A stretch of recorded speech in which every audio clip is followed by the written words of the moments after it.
Maaf, suaranya putus-putus sehingga saya tidak bisa menangkap 100%. Iya Prof, suara Prof jelas Prof, suaranya jelas.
Iya. Assalamualaikum warahmatullahi wabarakatuh, selamat pagi yang saya hormati eh, ketua sidang atau moderator pada hari ini yaitu Profesor Samsul Hadi dan juga kedua narasumber yaitu Dr. Sri Ratna dan Dr. Elian Mariawan dan seluruh peserta yang hadir pada Tanya Apa Saja hari ini yaitu Tanya Apa Saja seri atau edisi dari fertilitas endokrin dan reproduksi mengenai induksi pada kasus amenorrhea dan ini adalah seri tas yang pertama setelah kita libur panjang sehingga maaf mohon izin kami dari seluruh tim Tanya Apa Saja Departemen Opjin Fakultas Kedokteran Universitas Airlangga mengucapkan minal aidin wal faizin, mohon maaf lahir dan batin kepada seluruh peserta dan juga moderator serta narasumber yang ada pada hari ini. Moga-moga silaturahmi kita akan terus terjalin selama setiap minggu, setiap hari Rabu pukul 10 hingga pukul 11. Dan kebetulan pada hari ini adalah tanya apa saja seri fair, yaitu dengan judul Induksi pada Kasus Amenorrhea. Jadi ini nantinya akan ada telah hadir dua narasumber, yaitu yang pertama adalah Dr. Eli Yanuari Primariawan, spesialis Obgyn Konsultan Fertilitas Endokrin dan Reproduksi, dan juga yang kedua Dr. Ratna Duningsih, spesialis Obgyn Konsultan Fertilitas Endokrin dan Reproduksi. Dan nanti akan dipandu atau dimoderatori oleh guru kita semuanya, yaitu Profesor Dr. Samsul Hadi, spesialis Obgyn konsultan fertilitas endokrin dan reproduksi. Selamat pagi, Prof. Dokter. Semoga sehat semuanya. Dan hari ini sekali lagi kami persilakan seperti biasa kepada seluruh peserta bila berkenan bisa mengajukan pertanyaan yang kaitannya dengan tema kita hari ini yaitu induksi pada kasus anovulasi atau amenorrhea pada kedua narasumber dan juga moderator kita, ketiga orang yang sangat ahli di bidangnya, bisa melalui kolom chat atau dengan fitur Q&A. Insya Allah topiknya sangat menarik, atau juga bisa berdiskusi secara langsung bila mungkin ada kasus yang sulit atau kasus yang complicated, agak panjang, bisa diskusikan dengan live secara langsung dengan cara raise hand, sehingga nanti bisa berdiskusi secara live dengan kedua narasumber dan moderator kita pada hari ini. Dan seperti biasa, nanti kami persilakan untuk mengakses eh, LMS-nya atau status sehatnya pada hari ini maksimal pukul 12 malam supaya nanti tetap mendapatkan SKP dari Kemenkes. Oke, mohon maaf kebetulan pada hari ini Dr. Brahmana selaku Ketua Departemen Opjin FK UNER berhalangan hadir. Jadi mungkin kita langsung melanjutkan kepada moderator kita yaitu guru kita semuanya Profesor Samsul Hadi untuk bisa membawakan acara mungkin nanti juga dipandu dari saya sendiri maupun juga Dr. Ari. Oke, monggo Prof, kami persilakan Prof.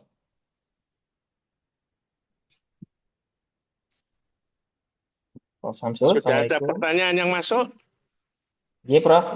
Biasanya nanti monggo dibuka Prof dulu oleh Prof. Kemudian nanti biasanya dari kedua narasumber, baik Dokter Ratna maupun Dokter Reli akan memberikan mungkin seperti rangsangan bahan singkat tentang topik bahasan kita hari ini, Prof. Ya, Suara yang saya terima putus-putus sehingga saya tidak bisa menangkap secara lengkap. Jadi di sini ada dua pengertian mendasar, yaitu apa itu induksi ovulasi, bedanya apa dengan stimulasi ovarium. Dan kedua ialah apakah itu amenorea. Amenorea itu pembagiannya banyak sekali, tetapi yang tujuan induksi ovulasi itu ialah amenorea. Menstruasi itu sebagai suatu tanda klinis adanya ovulasi. Jadi apa itu amenorea?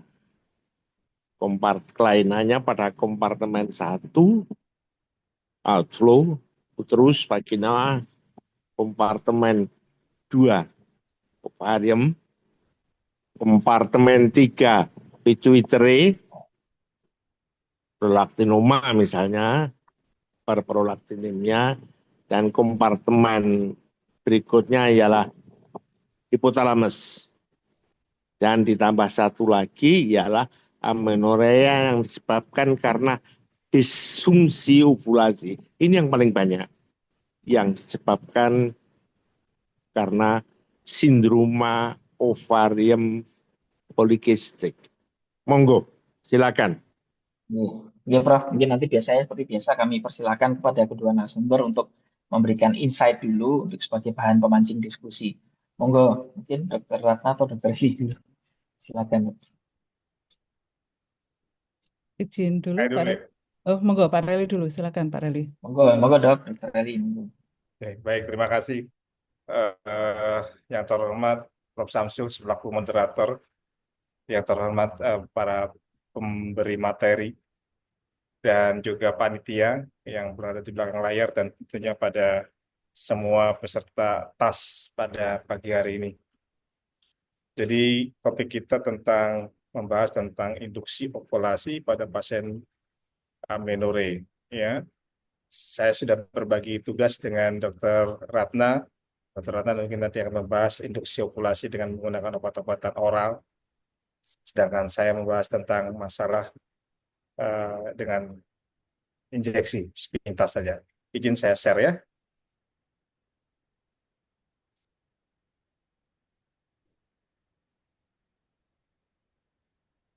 Sudah kelihatan slide saya ya? Sudah, Dok. Ya.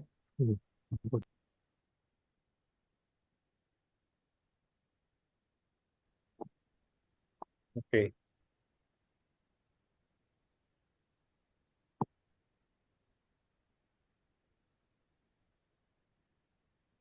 Nah,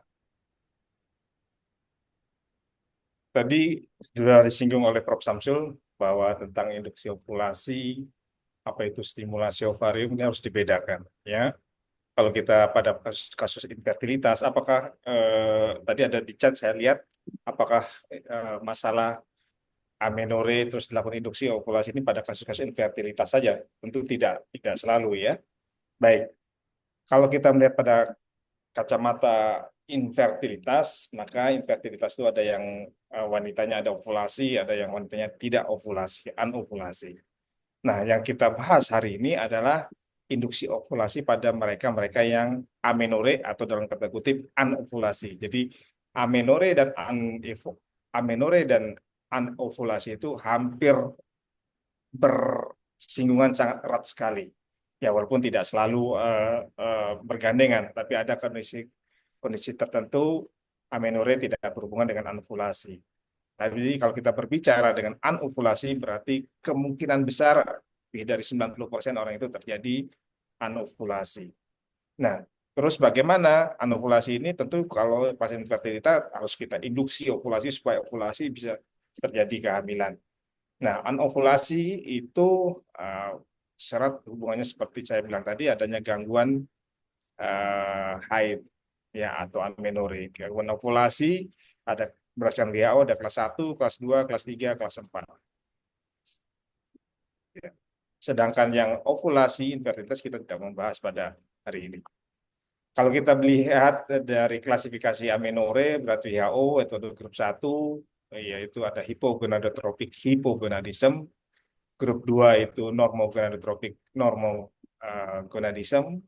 Ya, ini yang sering terjadi pada pasien-pasien PCOS.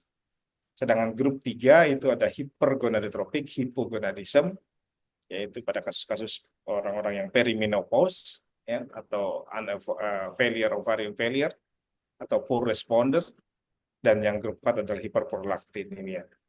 Nah, terminologi tadi sudah disinggung oleh Prof. Samsul, kita harus membedakan apa itu induksi ovulasi, apa itu superovulasi, apa itu kontrol ovarian hiperstimulasi.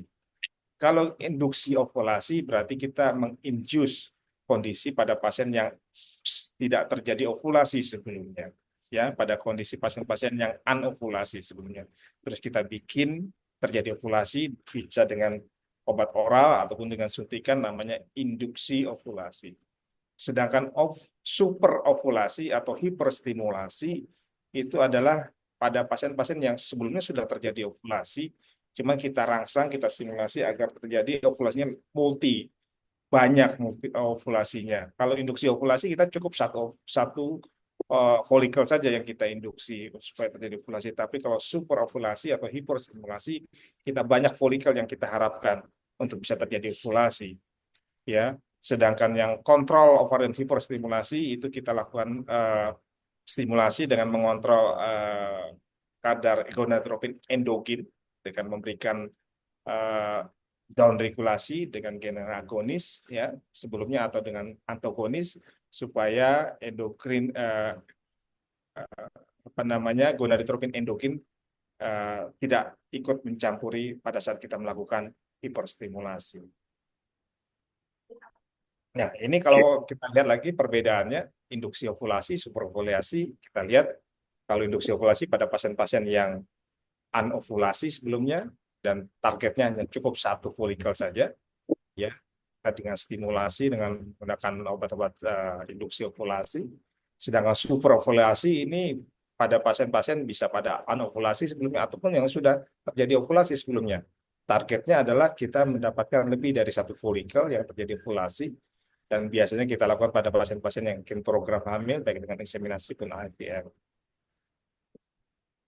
Nah, macam-macam regimen induksi ovulasi, ya bisa oral, bisa injeksi. Oral yang kita ketahui sekarang sudah lama sekali ya, kolibin citrat, aromatase inhibitor, bromocriptine, ya. Sedangkan injeksi bisa dengan gonadotropin, ya, short acting tentunya, dan gonadotropin. Nah, sedangkan gonadotropin itu pada prinsipnya gonadotropin itu ada yang mengandung FSH, ada yang kombinasi FSH-LH, ya, ada yang mengandung HCG. Ada yang berdasarkan sumbernya dari urin dari orang-orang menopause ataupun dari rekombinan. Semuanya masing-masing punya untung dan kerugiannya. Nah, kapan kita lakukan induksi ovulasi? Untuk pasien-pasien yang hipogonadotropin, hypogonadism, itu perlu kita lakukan induksi ovulasi, yaitu WHO grup 1, hipok-hipok, jadi sentral kelainannya.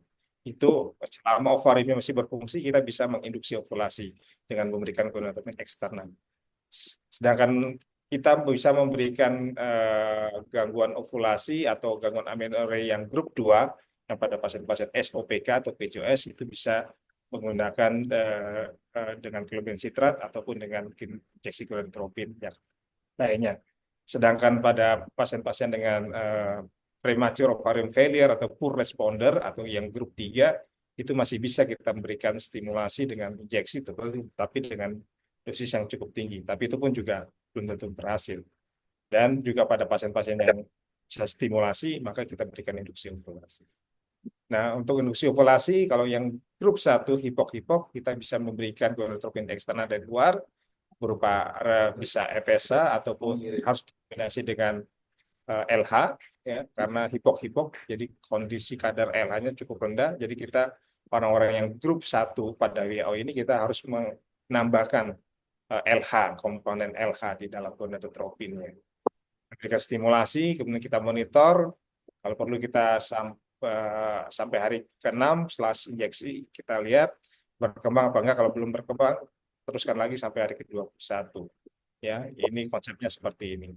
saya tidak terlalu banyak menyinggung. Kemudian kalau grup 2 ini macam-macam. Grup 2 ini yang lebih kompleks ya. Pertama kita bisa memberikan kelebihan sitrat. Kalau terjadi resisten kita bisa beralih memberikan obat-obat yang lain ya dengan kombinasi nanti akan dibahas lebih lanjut oleh Dr. Ratna. Dan kalaupun tidak berespon dengan kelebihan sitrat, baru kita beralih ke lini kedua, yaitu dengan menggunakan gonadotropin ataupun dengan menggunakan laparoskopi ovarian drilling agar terjadi ovulasi pada pasien-pasien yang PCO atau pada pasien-pasien yang grup 2. Sedangkan grup 3 ini kita dapatkan pasien-pasien yang poor responder ya atau yang FS-nya mulai tinggi gitu ya. Kita bisa memberikan gonadotropin yang dosis tinggi tentunya. Nah, kalau ini kita lihat basalnya, kondisi basal bagaimana. Kalau kadar BSM-nya masih ditolerir, masih rendah, kita bisa langsung memberikan gonadotropin dosis tinggi. Tapi kalau umpamanya pada USG follicle anternya sudah tidak tampak, kita bisa memberikan supresi FSH-nya agar diturunkan. Kemudian kita lakukan kita cek kadar FSH-nya, kalau FSH-nya sudah kurang dari 15, baru kita stimulasi dengan gonadotropin injeksi. Jadi itu yang bisa saya sampaikan, mudah-mudahan bermanfaat walaupun sekilas, tapi saya berusaha untuk memberikan secara garis besar. Terima kasih. Kami kembalikan ke moderator. Silakan. Terima kasih Dr. Eli. Jadi itu tadi Dr. Eli sudah menyampaikan alur pikir dari induksi ovulasi. Monggo, barangkali Dr. Ratna ada yang mau ditambahkan? Baik. Ya, baik. Terima kasih Prof kesempatannya. Saya izin menyampaikan karena tadi Dr. Ali menyampaikan induksi ovulasi dengan injeksi. Mungkin teman-teman yang sudah familiar induksi ovulasi dengan terapi oral. Ini mungkin sama ya tadi dengan Dr. Eli, kita membedakan apa itu induksi ovulasi dengan stimulasi ovarium. Ya, jadi kalau induksi ovulasi sekali lagi kita tekankan pada pasien yang anovulasi atau oligoovulasi. Tetapi kalau kita stimulasi ovarium itu pada orang yang siklusnya normal atau yang ovulasinya normal. Itu perbedaan yang pertama. Yang kedua, settingnya adalah anovulasi. Kemudian kalau pada stimulasi ovarium settingnya pada orang dengan normal siklus atau normal ovulasi. Yang ketiga tujuannya, yang pertama untuk induksi ovulasi dengan satu saja single follicle dominan sudah tercapai atau monoovulasi itu sudah kita katakan berhasil untuk induksi ovulasinya. Dan tujuan dari induksi ovulasi adalah untuk mendapatkan kehamilan dengan mencegah terjadinya hiperstimulasi. Sedangkan pada stimulasi ovarium, target kita adalah untuk mendapatkan multiple follicle yang nanti saat kita ambil pada saat ovum pick up atau oocyte retrieval itu kita bisa mendapatkan banyak folikel. Tetapi tetap kita harus menjaga untuk mencegah terjadinya hiperstimulasi. Jadi ini secara gambaran bahwa pada induksi target kita adalah mendapatkan single ovulasi atau single follicle dominan, sedangkan pada stimulasi ovarium kita bisa mendapatkan multiple follicle dominan. Nah, kita harus membedakan bahwa pada gangguan ovulasi itu bervariasi mulai yang jarang terjadi ovulasi bahkan sampai dengan jarang mengalami ovulasi, bahkan sampai tidak terjadi ovulasi sama sekali atau anovulasi yang seringkali ditandai dengan tidak ada haid atau amenorrhea.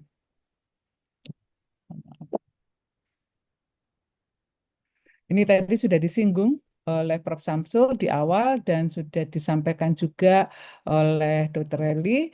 Intinya kalau saya di sini hanya menekankan bahwa induksi ataupun stimulasi ovarium tentunya tidak bisa kita kerjakan pada pasien yang gangguan ovulasinya WHO grup 3, di mana di situ seringkali terjadi pada pasien dengan gonadal failure, jadi kelainannya di ovarium. Kalau sudah gonadal failure maka kita tidak ada lagi yang bisa dilakukan induksi maupun dilakukan stimulasi. Tetapi kalau pada amenorrhea grup 1 atau grup 2 di mana kelainannya grup 1 itu di sentral atau yang di grup 2 itu kelainannya di umpan balik, itu masih bisa kita lakukan induksi maupun stimulasi ovarium. Ini kalau yang terbaru dari Vigo tahun 2022, klasifikasi dari gangguan ovulasi itu dibagi menjadi 4. Ya, tipe 1 kelainannya di hipotalamus, tipe 2 kelainannya di hipofise, dan tipe 3 di ovarium, dan tipe 4 gangguan disfungsi. Tadi disfungsi ovulasi biasanya ditandai dengan normogonadotropin, normogonadism eh, pada pasien-pasien dengan polikistik ovarium syndrome. Ini sekedar flowchart ya untuk mempermudah kita. Kalau misalnya ada pasien dengan amenore, kita lihat FSH dan prolaktinnya. Kalau misalnya terjadi hiperprolaktin, maka penyebab amenore atau gangguan haidnya adalah karena hiperprolaktin.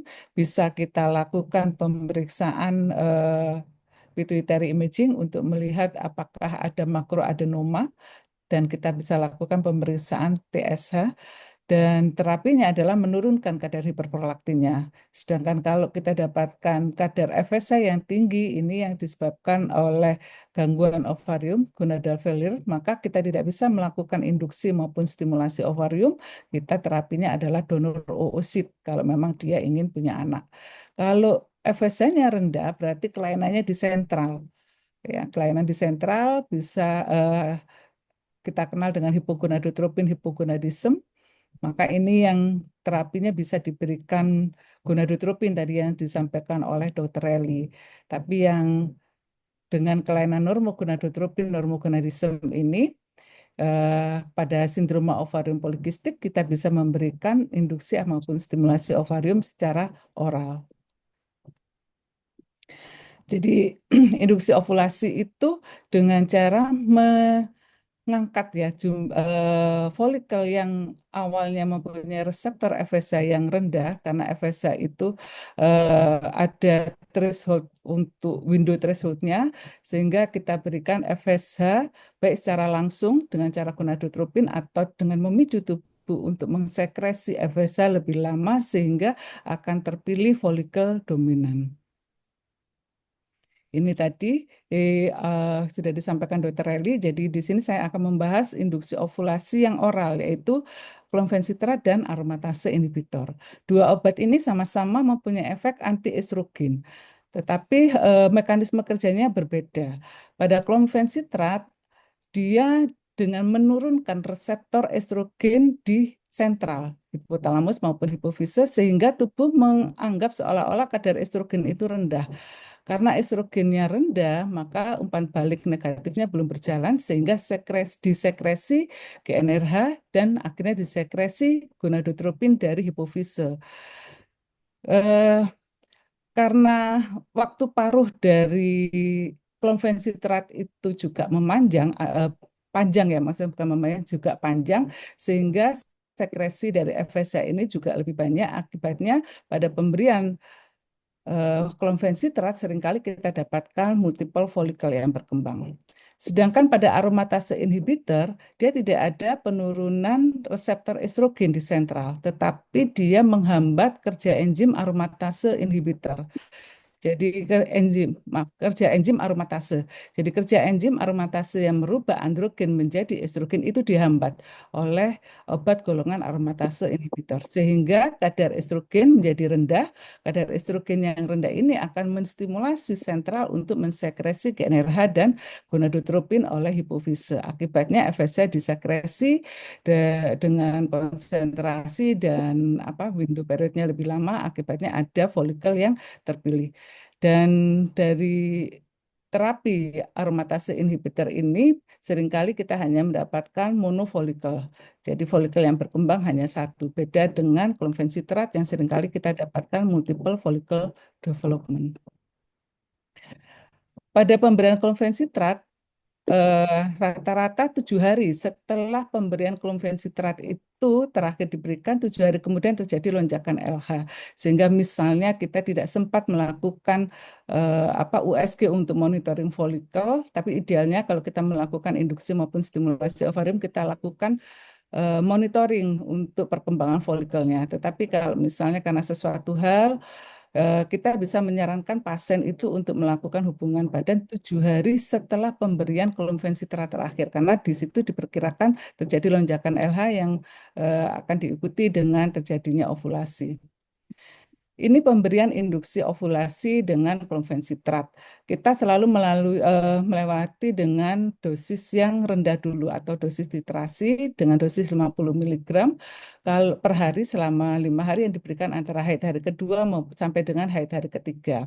Kalau pasien itu amenorre bisa dilakukan induksi dulu untuk membuat haid dengan progestin 10 mg selama 7 hari, baru kemudian haid hari kedua atau ketiga kita berikan klomfensitrat selama 5 hari.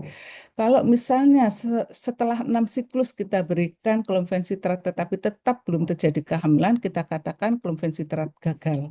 Ya, tetapi pada kasus lain di mana pada pasien amenorre setelah kita induksi dengan progestin kemudian terjadi haid, kita berikan dari dosis rendah 50 mg, kemudian tetapi pasien tidak terjadi haid, ya, atau kita harus membuat haid dengan progestin, kita naikkan dosisnya setelah haid, ya pada saat haid hari kedua atau ketiga setelah pemberian progestin, dosis dinaikkan menjadi 100 mg. Kemudian kalau ternyata 1 bulan setelah pemberian atau setelah 1 bulan dari haid itu kita evaluasi tetap dia tidak terjadi haid, ini kan menunjukkan kemungkinan dia masih tetap anovulasi. Kita picu haidnya lagi, kita berikan dosis 150 mg. Kalau sampai dengan dosis maksimal 150 mg per hari selama 5 hari, dia masih belum terjadi ovulasi, kita katakan klomfensitratnya resisten. Artinya kita tidak bisa memberikan dosis lebih tinggi.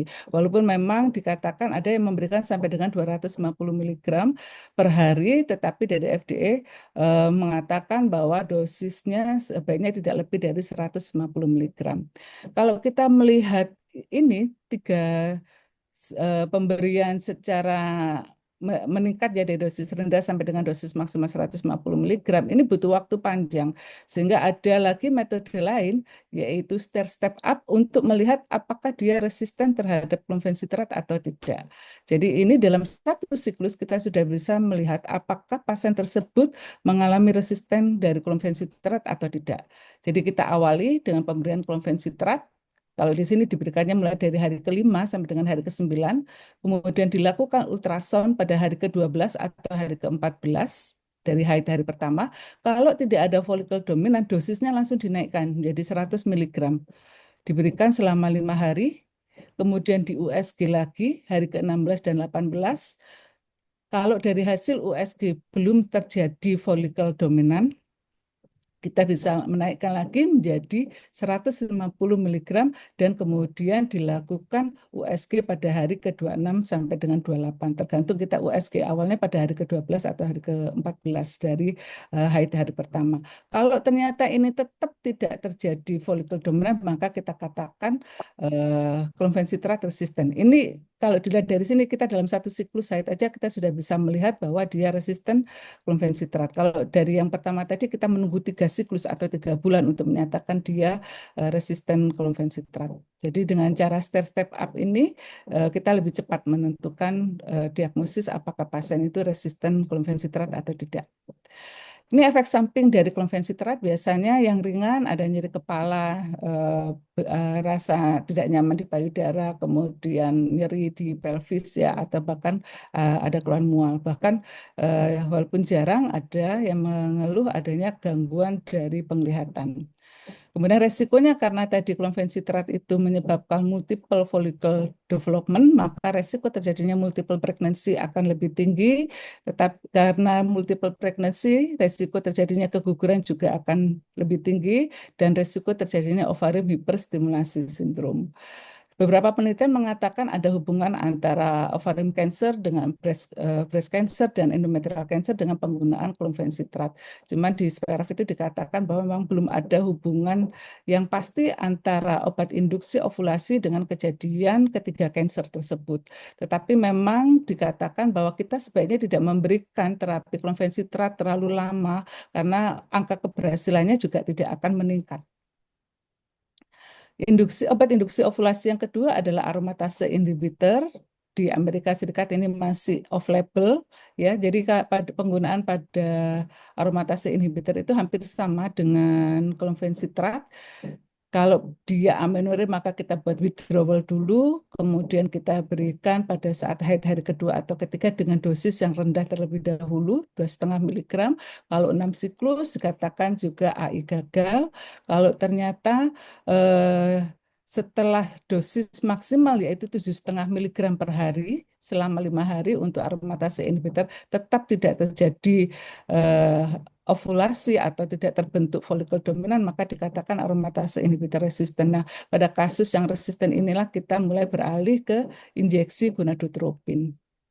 Ini efek samping dan resiko dari aromatase inhibitor hampir sama dengan clonfencitrat, tetapi resiko untuk terjadi multiple pregnancy, sehingga resiko terjadinya UHSS, resiko terjadinya keguguran tentunya lebih rendah pada aromatase inhibitor karena memang pada aromatase inhibitor lebih sering dia menyebabkan monofollicular development. Demikian yang bisa saya sampaikan. Terima kasih atas perhatiannya. Monggo saya kembalikan ke Prof. Samsul sebagai moderator. Terima kasih Dr. Ratna. Secara garis besar dan menyeluruh sudah dijelaskan, terutama pemakaian yang oral, yaitu clomifencitrat dan aromatase inhibitor, litrosol. Monggo, silakan kalau ada pertanyaan. Tolong saya dibantu kalau ada pertanyaan, Dr. Ratna, Dr. Eli. Oke, makasih Prof. Mungkin saya bantu, cuman ini saya baru log out. Mungkin Dokter Ari bisa dibacakan Dokter Ari. Pertanyaan yang Dokter Ratna. Ini saya masih dikirimi Dokter Ari. Pertanyaannya ini saya log out jadinya Q&A-nya hilang semuanya. Inggih Dokter dokter, Ari, ini saya monggo kirimkan ke dibacakan. Oh iya ya, iya, kirim saya ke WA jenengan. iya, iya, baik. Ya, diurut.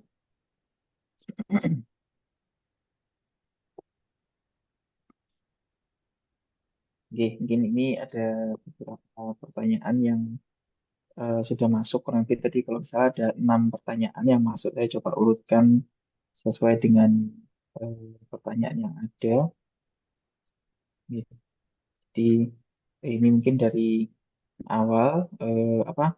Dari pertama dari pengikut setia ternyata Pak Sajin Dokter Haryani. Assalamualaikum warahmatullahi wabarakatuh. Pada guru kami, mohon maaf lahir batin.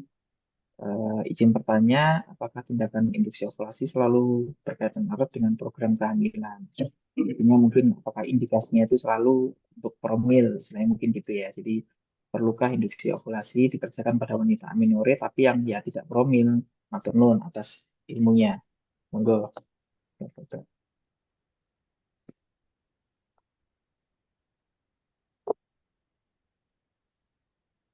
Dr. Eli Monggo, ada? Dr. Seto. Ya, silakan, Dr. Ratna.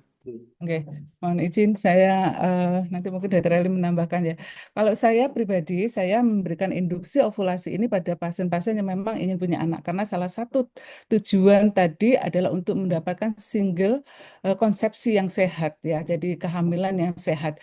Jadi kalau misalnya pasien itu belum ingin punya anak, berarti dia amenorrhea kan keluhannya amenorrhea di sini ya. Kita membahas tentang amenorrhea. Jadi keluhannya dia hanya ingin haid teratur, kita bisa memberikan preparat estrogen, progesteron atau bahkan progestin saja tergantung dari penyebab amenorrhea. Tapi kalau induksi ovulasi karena memang dari beberapa buku mengatakan masih ada resiko terjadinya CA apa tadi ovarium, CA payudara maupun CA endometrium.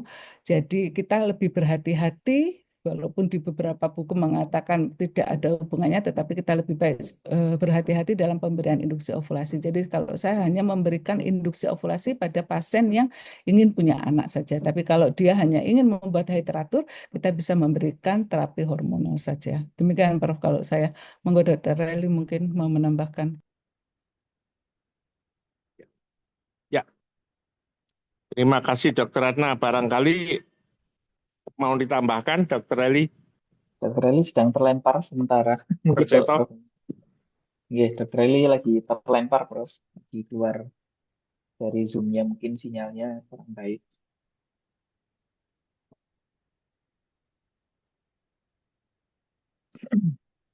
Nih, nih.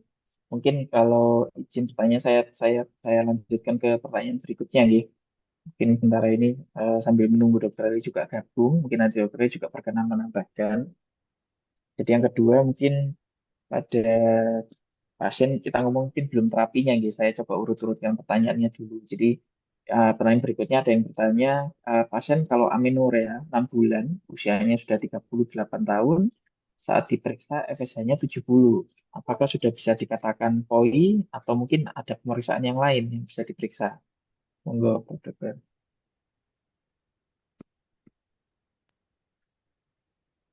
Bagaimana tadi dokter apa amenore dengan kadar FSH-nya 70 ya?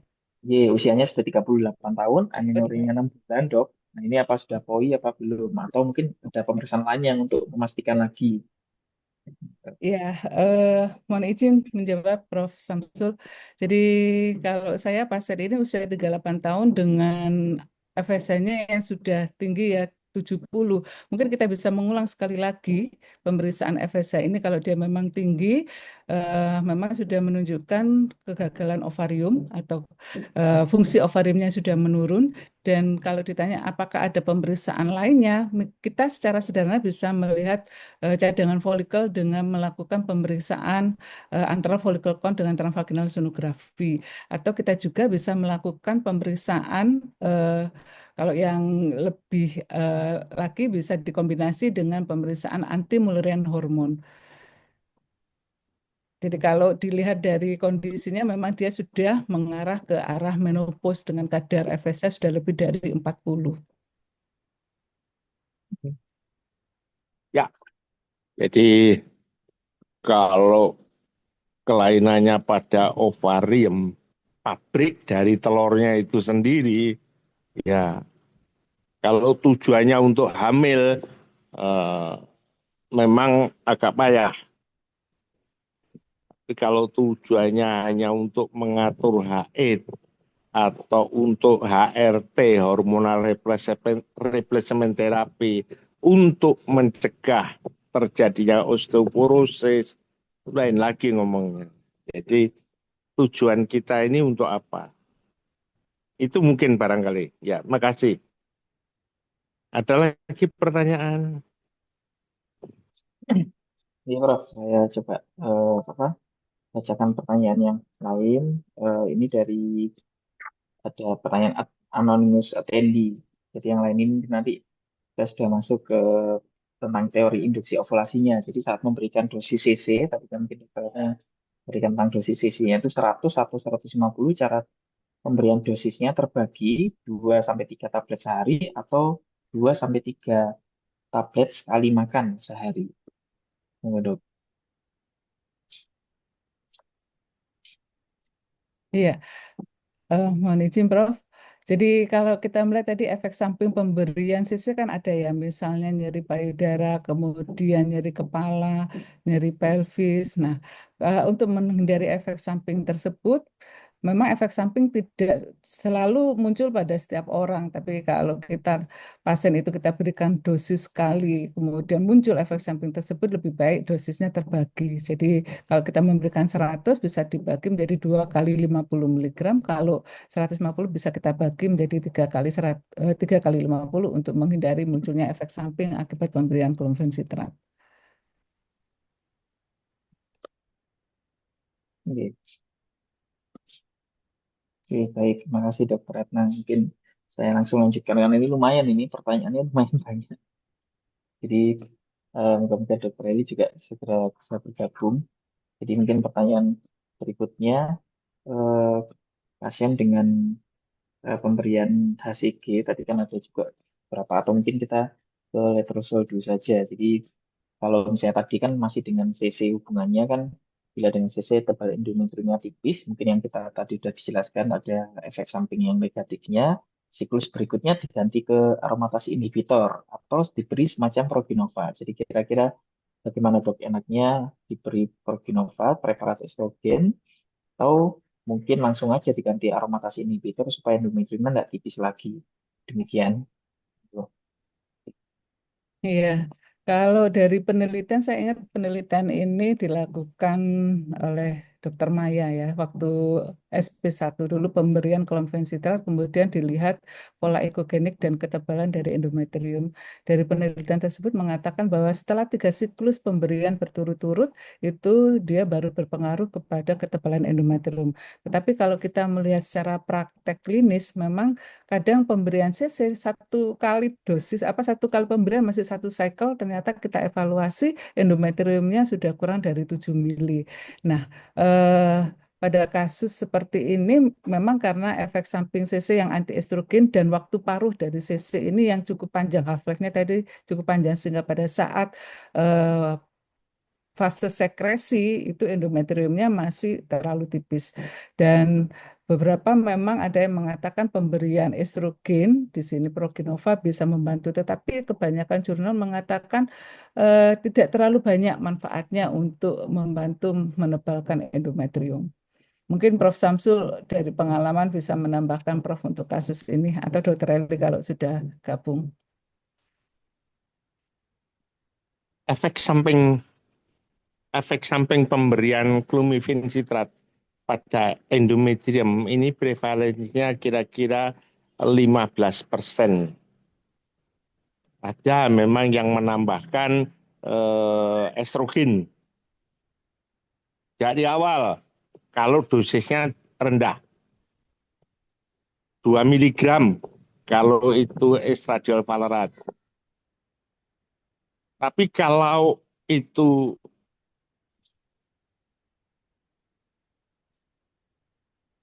terjadi pada endometrium yang tipis, maka ada yang menganjurkan pemberian gonadotropin, jadi bukan clomiphene.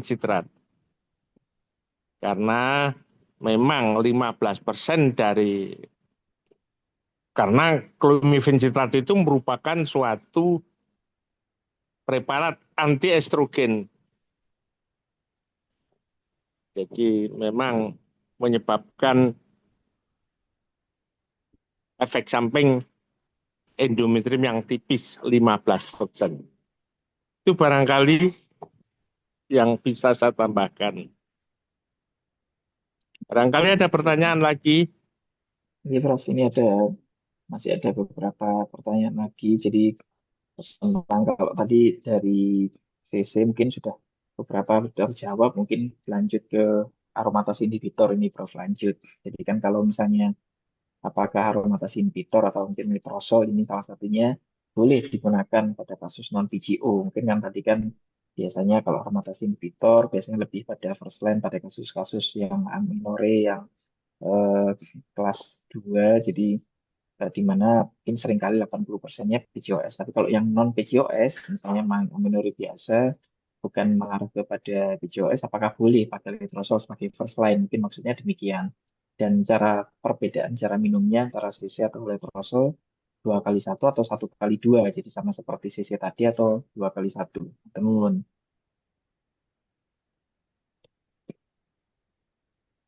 Kalau ditanya boleh atau enggak, kedua obat itu sama-sama induksi ovulasi ya. Jadi boleh diberikan pada yang non PCOS. Tapi memang letrozole atau aromatase inhibitor ini lebih disarankan untuk pasien dengan polikistik ovarium.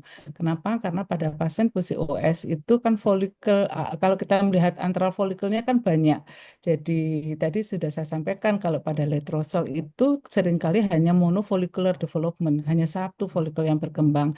Sehingga kalau kita berikan pada pasien dengan polikistik ovarium syndrome, resiko untuk terjadi multiple follicular itu rendah.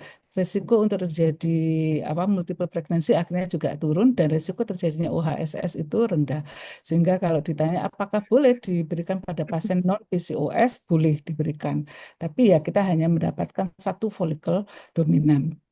Kemudian apakah ada perbedaan cara minum letrozole 2x1 atau 1x2 tablet? Kita kembali lagi, apakah memang ada efek samping ke pasien? Karena tadi efek sampingnya hampir sama, yaitu nyeri kepala, kemudian nyeri pada payudara akibat dari pemberian obat induksi ovulasi itu. Seandainya dia masih bisa mentoleransi 2 tablet sekaligus, maka kita bisa berikannya dalam 1 kali minum. Tapi kalau muncul keluhan akibat pemberian dari obat itu dalam satu kali pemberian, kita bisa memberikannya dengan dosis terbagi. Tapi kalau saya pribadi, karena tadi klomfensitrat maupun aromatase inhibitor ini bisa diberikan dosis maksimal 150, berarti 3 tablet, dan pada aromatase inhibitor adalah 7,5, yang berarti juga 3 tablet. Kalau sudah 3 tablet, saya lebih menyarankan untuk diberikan 3 kali 1 tablet dalam 24 jam.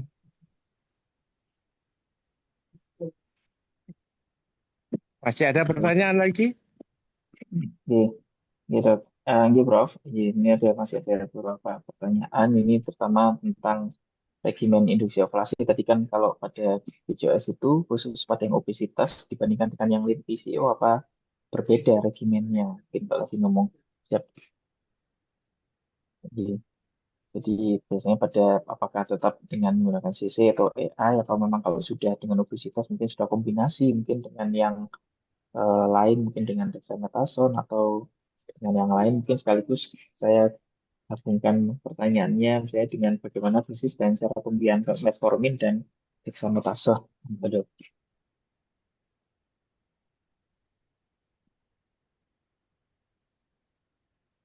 Ini Dr. Eli belum gabung ya? Ya, mohon maaf, Prof. Untuk yang pertanyaannya, bagaimana dosis dan cara pemberian metformin dan dexamethasone, gitu. Kalau kita lihat sebenarnya metformin ini lebih ke arah pasien polikistik ovarium sindrom dengan resistensi insulin. Kalau saya lebih sering memberikannya pada pasien dengan PCOS yang resistensi insulin kita berikan. Dan saya tidak punya slide untuk terapi pemberian metformin pada pasien PCOS ya. Jadi sebenarnya second line-nya juga bisa diberikan kalau ternyata resisten PCOS dengan maaf dengan klomfensitrat itu bisa dikombinasi dengan metformin. Jadi pemberiannya bisa sebelumnya, kalau saya lebih sering sebelumnya 3 kali 500 miligram, memang sebelumnya kita berikan dosis rendah dulu 500 miligram, kalau dia masih bisa mentoleransi bisa kita berikan dosis sampai dengan 1.500 dan diberikan saat makan. Jadi diberikan kombinasi boleh atau diberikan terlebih dahulu metforminnya, karena dengan terapi metformin saja kadang beberapa pasien itu sudah bisa terjadi ovulasi spontan. Kemudian kalau pemberian dexamethasone pengalamannya dan saya pernah baca di Human Production ya, ini tujuannya kan untuk menurunkan androgen yang terlalu tinggi pada polycystic ovarium syndrome. Jadi dexamethasone bisa diberikan 2 miligram per hari. Kita berikan mulai hari kedua atau hari ketiga bersamaan dengan induksi ovulasinya. Kalau obat induksi ovulasi oralnya tadi diberikan selama 5 hari, sedangkan dexamethasone kita berikan malam hari 2 miligram selama 10 hari. Jadi tujuannya untuk menurunkan androgennya. Jadi ini semuanya metformin dan dexamethasone kita berikan pada pasien dengan sindroma ovarium polikistik. Kalau pasien tidak sindroma ovarium polikistik mungkin ya tidak ada manfaatnya untuk pemberian kedua obat ini. Monggo Prof kalau mau menambahkan Prof karena Oke, Prof. Ikut, tadi Prof. Ya, belum jadi gabung. dexamethasone itu diberikan adalah untuk menekan androgen yang kita curigai berasal dari adrenal. Jadi terutama diberikan pada orang-orang yang tanda-tanda hiperadrogennya menyolok. Oke. Ada pertanyaan lagi? Oke, ya Prof. Jadi mungkin kalau pada ini ada kasus berikutnya di pada pemberian regimen induksi tadi yang obesitas dan PCO ya. Tapi ini ada beberapa pertanyaan lagi mungkin nggak banyak pas ini kayak sepertinya waktunya. Jadi ada yang bertanya kalau misalnya kalau tadi kan kita sudah melakukan induksi ovulasi, terus baik itu dengan CC atau dengan aromatase inhibitor atau mungkin tadi dengan obat-obatan injeksi dengan gonadotropin, tapi saat akhirnya itu tadi ini ada yang bertanya apakah final maturasinya itu wajib diberikan atau pemberian HCG-nya itu wajib diberikan saat induksi ovulasi. Jadi semuanya itu bolehkah hanya dengan CC atau metformin atau maaf CC atau aromatase inhibitor saja atau selalu harus diakhiri dengan pemberian HCG. Kalau memang tidak diberikan kira-kira kan kita juga tetap tujuannya harusnya tetap ovulasi targetnya itu kira-kira apa pasti terjadi ovulasi kalau tanpa pemberian HCG? Monggo. Monggo, silakan. Siapa? Dokter Adnan menjawab. Oke, Prof, karena Dokter Eli belum gabung kelihatannya.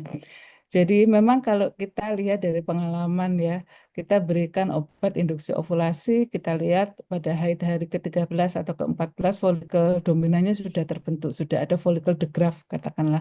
Tetapi setelah kita ikuti, pasien itu memang haid.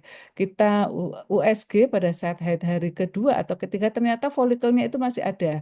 Jadi unruptur folikel. Memang pada beberapa orang yang sekitar 23% orang itu haid teratur tetapi anovulasi. Nah, sebenarnya kalau kita ngomong HCG ini kan kita umpamakan dengan LH karena struktur kimianya hampir sama dengan LH sehingga dia bisa menempati reseptor LH. Akibatnya pemberian HCG ini diharapkan bisa memicu LH endogen untuk meningkat sehingga menyebabkan terjadinya ovulasi. Nah, kalau saya mungkin nanti Prof. Samsul bisa memperbaiki jawaban saya ya. Kalau memang pasien itu kita berikan apa?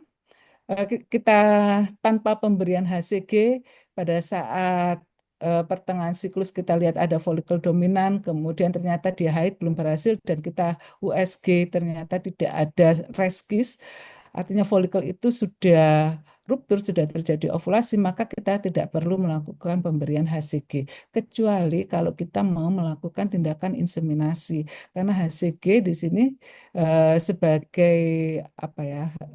Untuk pemicu ovulasi sehingga kita bisa memperkirakan kapan inseminasi itu kita berikan.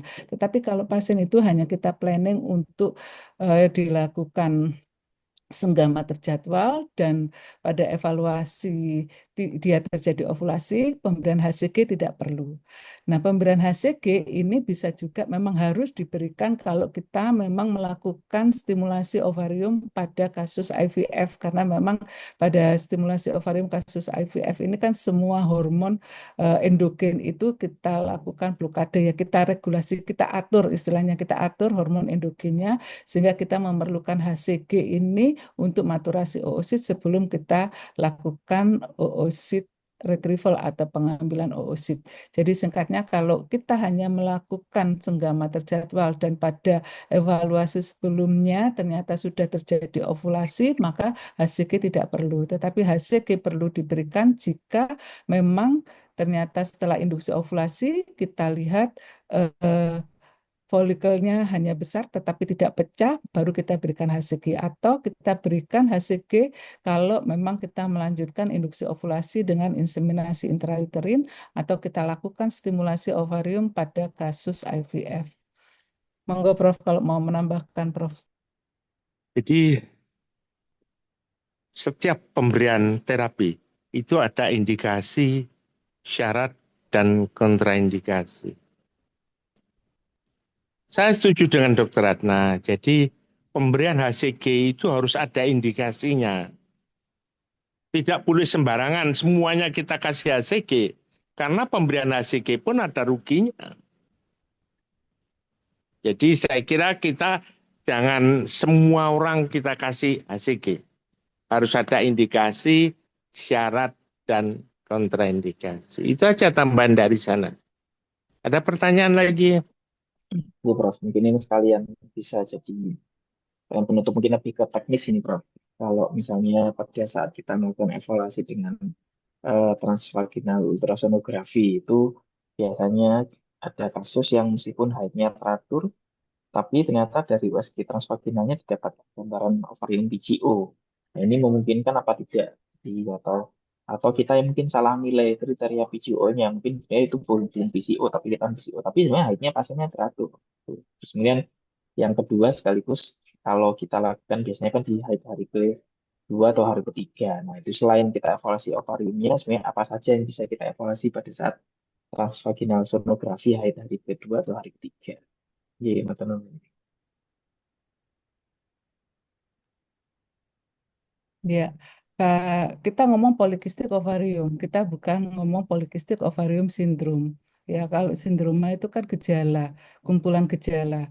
Kalau kita menganut kriteria Rotterdam itu ada 2 dari 3 gejala, yaitu anovulasi, jadi ada gangguan haid, oligo sampai dengan anovulasi, ada gangguan haid, berarti kemudian adanya tanda-tanda hiperandrogen dan adanya gambaran polikistik ovarium. Kalau 2 dari 3 gejala tadi sudah muncul atau sudah kita temukan, maka kita namakan sindroma ovarium polikistik. Tapi kalau hanya PCO saja, polikistik ovarium, dan tanpa ada hiperandrogen, kemudian siklus haidnya teratur, apalagi kalau kita sudah bisa pastikan siklus haidnya itu ovulator, ya, kita bisa memastikan pasien ini haidnya teratur dengan siklus yang ovulasi positif atau enggak, bisa salah satunya dengan melihat kadar progesteron pada 7 hari menjelang haid. Karena haidnya teratur kita bisa memprediksi ya, 7 hari sebelum haid kita cek kalau progesteronnya 3 nanogram per mili, maka kita katakan dia ada ovulasi. Jadi kalau kita ngomong PCO polikistik ovarium, maka bisa saja tidak disertai dengan sindroma ovarium polikistik. Kemudian yang kedua tadi, Pada saat maaf, hari kedua atau hari ketiga, Dok, oh ya, mungkin selain evaluasi haid ya, hari ini kedua. apa saja Kenapa? yang dievaluasi? Heeh. Oke. Kalau mau melakukan induksi ovulasi, maka tidak boleh ada reskis. Jadi tidak ada folikel yang unruptur, yang tidak pecah. Sehingga folikelnya harus dalam kondisi antral folikel semua dengan diameter 6 sampai dengan 8 mili. Kalau kita berikan, biasanya akan tambah gede sehingga orang menganggapnya itu sebagai kista ya, karena kita stimulasi terus. Folikel yang lain kadang tidak akan berkembang, justru folikel yang unruptur tadi yang akan berkembang. Sehingga kalau saya yang kita lihat bagaimana antral folikelnya, berapa jumlahnya, kemudian apakah ada folikel yang unruptur atau reskis ada atau enggak, dan kita juga lihat endometriumnya. Kalau endometriumnya pada saat haid harusnya kan dia tipis. Kalau dia masih tebal mungkin ada kelainan intrauterinnya, entah itu polip atau yang lainnya. Itu kalau dari saya. Monggo Prof. Samsul tambahkan. Saya setuju dengan Dr. Ratna. Jadi kita melihatnya secara menyeluruh. Jangan hanya melihat ovariumnya saja, tapi juga melihat endometrium dan sebagainya. Ya, Iya. Ya, Prof, mungkin alhamdulillah ini pas waktunya sudah terjawab semuanya dan waktunya kurang lebih sekitar 2 sampai 3 menit. Mungkin monggo bila mana Dr. Ratna maupun Prof. Samsul ada pesan penutup untuk kasus-kasus induksi ovulasi pada kasus-kasus amenorrhea. Prof. Dr.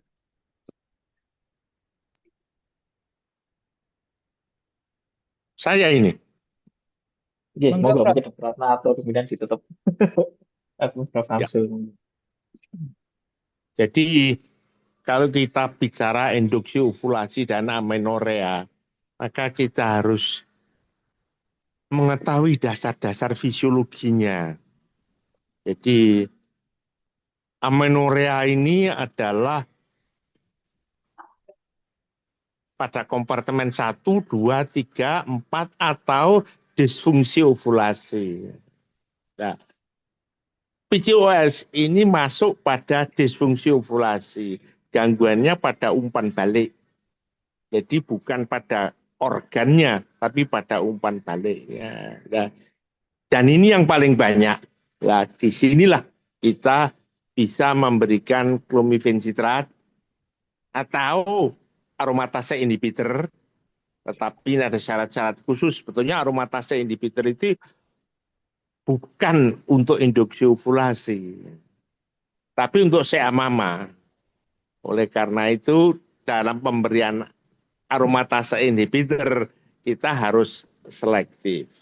Cuma kemenangannya, aromatase inhibitor ini ialah akan terjadi suatu resiko kehamilan ganda lebih rendah dibandingkan dengan clomifencitrat, dan resiko OSS juga menjadi lebih rendah. Jadi saya kira setiap terapi hormonal kita harus kembalikan lagi pada dasar-dasar fisiologinya. Itu aja tambahan dari saya. Monggo. Monggo, Dokter Ratna atau Dokter Eli ada tambahan, Dok, untuk kesan penutup. Oh iya, Dr. Eli sudah ada. Sampun, sampun, Dokter Eli sampun jawab. Gitu. Monggo, Dr. Eli penutup, Dr. Eli. Ya, mohon maaf. Jadi saya hanya standby aja kalau melanjutkan ada tindakan aparat COVID di lokasi.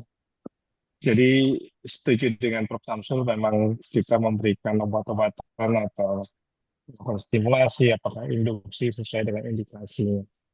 Ya, apakah akhirnya tidak ingin hamil, tapi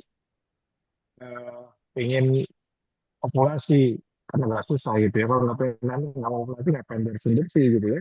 Yang penting dikasih obat PKP aja untuk mengatur haidnya selesai gitu ya. Kalau masalahnya adalah ini gangguan populasi dengan gangguan itu. Jadi kita harus melihat syarat dan indikasi untuk pasien-pasien yang diberikan induksi ovulasi tersebut. Mudah-mudahan sejauh sekalian bisa memahami apa yang kami sampaikan dan bisa bermanfaat untuk di kegiatan klinis sehari-harinya. Bagi saya cukup, terima kasih. Oke, Mas Nun, Dokter Ratna mungkin ada terakhir menutup, Dok. Iya, jadi sesuai dengan yang sudah disampaikan Prof. Samsul, Dr. Eli, ya. Yang penting kita sekarang kalau memang targetnya induksi ovulasi, maka kita sudah bisa mengatakan berhasil kalau walaupun hanya satu folikel yang dominan, yang muncul, atau folikel yang diovulasikan hanya satu, itu sudah kita katakan berhasil. Dan tadi ada istilah, ada gagal, ada yang resisten. Nah, kita bisa melakukan induksi ovulasi dengan injeksi gonadotropin kalau memang dengan terapi oral induksi ovulasi itu kita dapatkan resistensi, artinya tetap tidak terjadi ovulasi seperti yang kita harapkan. Dan sekali lagi tadi sudah disampaikan karena kita topiknya induksi ovulasi pada kasus amenorrhea, kita harus memperhatikan amenorrhea yang bagaimana yang bisa kita lakukan atau kita berikan induksi ovulasi. Kalau amenorrhea karena faktor ovarium atau gonadal failure, maka kita tidak bisa melakukan induksi maupun stimulasi ovarium.